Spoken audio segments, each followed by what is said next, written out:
এই আমলকে ওসিলা করে শহীদ প্রেসিডেন্ট জিয়াউর রহমান দুনিয়া থেকে চলে গেছে। মুন্সিগঞ্জের সিরাজদিখানে সাবেক 3 বারের প্রধানমন্ত্রী বিএনপি চেয়ারপারসন বেগম খালেদা জিয়ার রুহের মাগফিরাত কামনায় মিলাদ ও দোয়া মাহফিল অনুষ্ঠিত হয়েছে।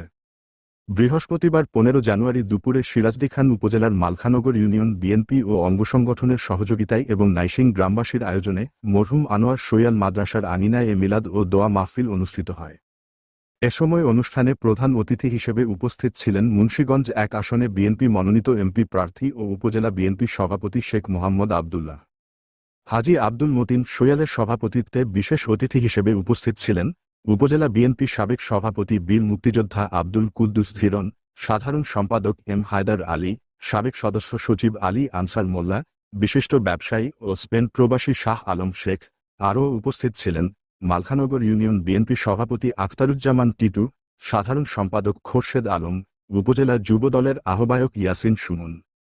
এছাড়াও মালখানগর ইউনিয়ন 9টি ওয়ার্ড বিএনপি সভাপতি, সাধারণ সম্পাদক সহ অঙ্গ সংগঠনের নেতাকর্মী বৃন্দ উপস্থিত ছিলেন।